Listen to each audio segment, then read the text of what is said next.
Welcome to episode 111 of Gods and Heroes of Ancient Greece. My name is MyLinda Butterworth, and today we continue with the tales of Troy and the story of Neoptolemus. While this was taking place in Troy, Odysseus and Diomedes, the envoys for the Argives, arrived safely on the island of Scyros.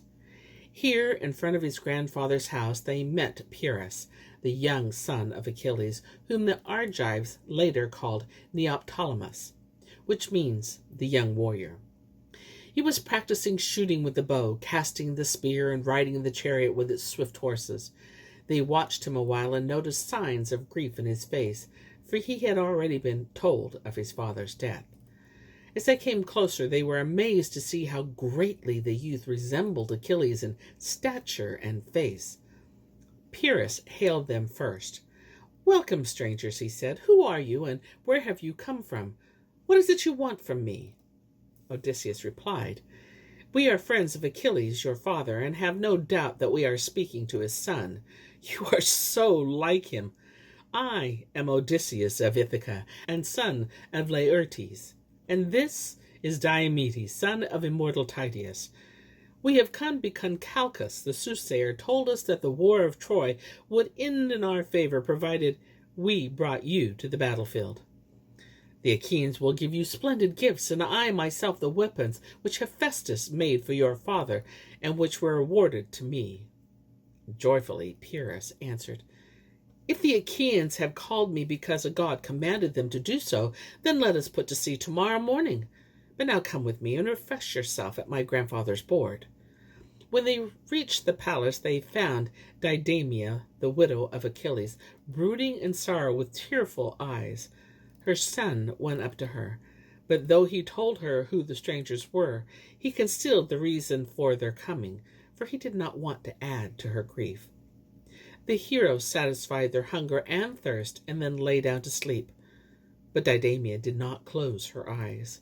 She could not forget that the very men who she was forced to lodge as guests under her roof were these who had persuaded Achilles to go to war, and that he was, because of them, now widowed and lonely. She divined that her son would be taken from her too, and that they had come to fetch him. At break of day she rose, went to him, pressed her head against her breast, and broke into lament. "Oh, my child," she cried, "I know without your telling me you want to accompany these strangers to Troy, where so many heroes have fallen, where your father met his death. But you are so young, inexperienced in warfare.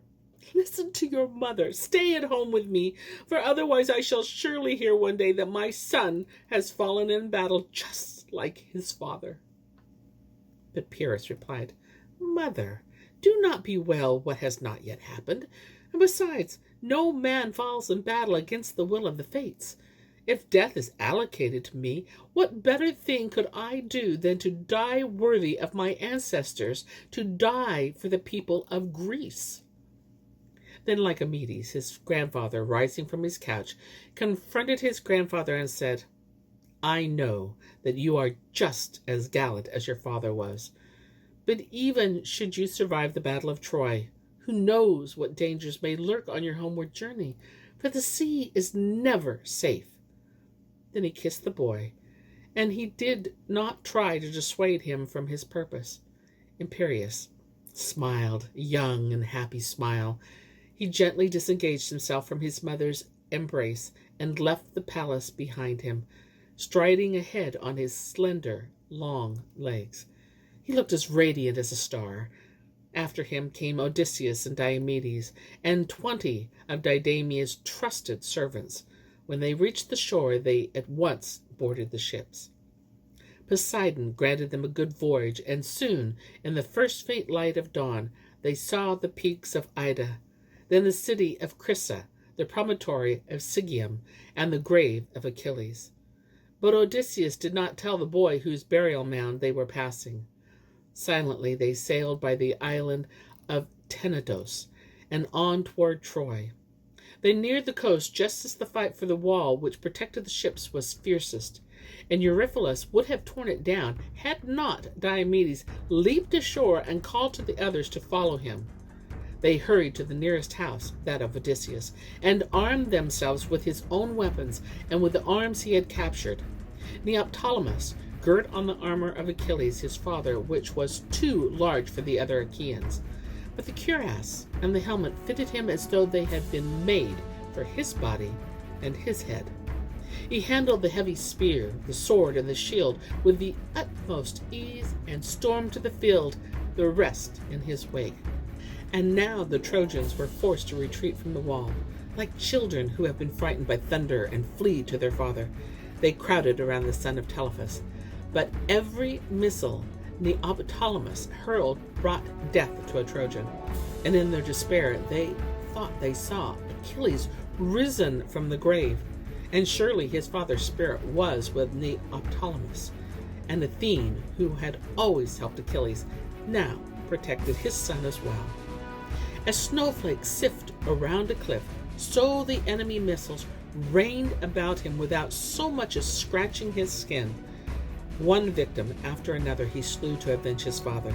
The two of the rich Meges, twin brothers born in the same hour, now died within the same hour. For Neoptolemus thrust his spear into the heart of one of them and threw a stone at the other with such force that his heavy helmet was crushed and the brains spurted through his shattered skull. He slew so many Trojans that Eurypylus finally ordered the retreat, and toward evening the son of Achilles put his foes utterly to rout. When Neoptolemus was resting from the furious fight of old Phoenix, the friend of his grandfather Pyrrhus and his father's teacher visited the young hero, and he too was astonished at the likeness between him and Achilles. He was torn between sadness and joy, for his delight in this strong young man was clouded by the memory of his father's death. With tears in his eyes, he threw his arms around Neoptolemus and kissed his forehead and breast. "Oh, son," he exclaimed, "I feel as if your father were again among us, alive and well. But do not let me dampen your high spirits with sad thoughts of him who is gone. I want your heart to overflow with anger. You must help the Argives and kill the son of Telephus, who has done us such immeasurable harm. For you are as much his better in strength as your father surpassed his father." Modestly, the youth replied, "The fight will decide who is bravest." With these words, he turned back to the ships, for night had fallen, and the warriors went to their huts to rest for the coming battle. At daybreak, the fight began anew. Spear touched spear, sword clashed on sword. For a long time the battle was undecided. Eurypylus saw one of his friends fall, and his fury doubled. He felled the Achean as a man hews trees on a densely wooded slope, hews so many that the trunks fill a whole gully. Last of all he came to Neoptolemus, and the two brandished their lances at each other. "Who are you?" Eurypylus asked. "Where have you come from to fight with me? Fate has driven you here to sure destruction, for I kill Acheans who venture to resist me." Neoptolemus replied, "Why do you, my enemy, wish to know who I am? But I shall tell you.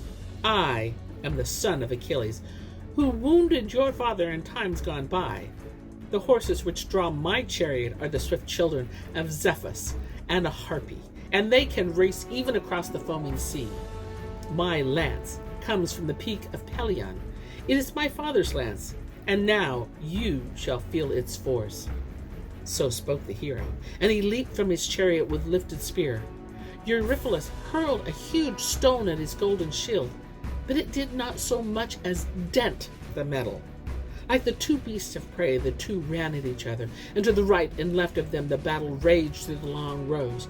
Eurypylus and Neoptolemus fought on, striking each other now on the greaves, now on the helmet, and their strength grew as they strove with each other, for both were descended from immortals. In the end, Neoptolemus pierced the throat of his assailant. The crimson blood gushed from the fatal wound, and Eurypylus fell. And now, The Trojans would have fled from Neoptolemus like calves from a lion, had not Ares, the terrible god of war, lent them his aid. Unobserved by the other gods, he had left Olympus and driven his chariot with its fire-breathing steeds down to the battlefield. Here he swung aloft his tremendous lance and called the Trojans to down their foes. They were startled to hear his thundering voice, for he himself veiled in mist. Helenus, the soothsayer, son of Priam, was the first to recognize the voice of a god. "Do not be afraid," he cried to the people. "A friend is among you, the great war god himself. Do you not hear the call of Ares?" This stiffened the backs of the Trojans, and the fight on both sides gained momentum. Ares stirred his favorites to such feats of strength that the Argive ranks wavered. Neoptolemus was only one who stood firm and undauntedly thrust right and left. The god fumed at his boldness and was about to emerge from his veil of mist and face the young hero in single combat when Athene, the patron of the Argives, descended from Olympus. The earth and the waves of Xanthus trembled at her coming. Her weapons sparkled, and the snakes on her gargoyle shield flashed dazzling flames. Though the feet of the goddess stood solidly on earth, her helmet touched the sky, but no mortal could see her. And now the immortals would have lifted their hands against each other had not Zeus warned them off with a clap of thunder. They understood their father's wish. Ares withdrew to Thrace, while Athene turned to Athens. The Argives and Trojans were left to themselves once more. But now the great strength Ares had led the Dardanians ebbed from them again. They retreated to their city, and the Acheans pursued them to the very gate. And they would have broken them down had Zeus not hidden Ilium in veils of cloud. At that, wise Nestor advised the Argives to return to the ships and bury their dead. The next morning, the Danai were astonished to see the Acropolis of Troy clearly limned against the deep blue sky. Then they knew that the heavy mist of the evening before had been a miracle wrought by the Father of Gods. This was a day of truce which the Trojans used to bury Eurypylus of Mysia. Neoptolemus, however, visited the burial mound of his father, kissed the tall pillar upon it, and said with sighs and tears of sorrow, "I shall never forget you, father. If only you had been alive when I joined the Argives. But you never saw your child, and I've never seen my father. Though in my heart I longed for him, still you live within me, and you live on in your spear. For both I and your spear spread terror among the enemies, and the people of Greece look at me with joyful eyes and say that I resemble you in appearance and in deeds." So saying, he returned to the ships of Achilles. The whole next day they fought for the walls of Troy, but the Argives did not succeed in invading the city, and on the shores of the Scamander, where Neoptolemus did not fight, they fell in droves. For there Deiphobus, Priam's brave son, was harassing his foes. When Neoptolemus heard of this, he bade Automedon, his charioteer, guide his immortal horses to that place. The Trojan prince saw him coming and was uncertain whether to flee or face his terrible opponent. But Neoptolemus called to him from far off, "Son of Priam, what havoc you have made among the trembling Danai! No wonder you regard yourself the bravest hero on earth. Well then, try your luck with me too." As he spoke, he rushed at him, and would have slain him with his charioteer, had not Apollo hastened from Olympus in a drift of cloud and carried Deiphobus back to the city. The rest of the Trojans fled after him. When Neoptolemus felt his spear stabbing the empty air, he cried out angrily, "Dog, you have escaped me, but it was not through your own power. A god stole you from me." Then he threw himself into the fight again. But Apollo remained within the walls of Troy and protected the city. And Calchas, the soothsayer, guessed this, and counseled the Danai to return to their ships and rest. There he addressed them. "It is useless for us to batter against the walls of Troy until the second part of the prophecy I told you of has been fulfilled. We must fetch Philoctetes and his unconquerable arrows from Lemnos. After taking brief counsel with one another, the Argives decided to send wise Odysseus and fearless Neoptolemus to Lemnos, and they instantly boarded the ship which was to take them there. And here is where I end my tale for today. But I'll be back with more tales. Many more tales. Until then, my friends, enjoy the journey.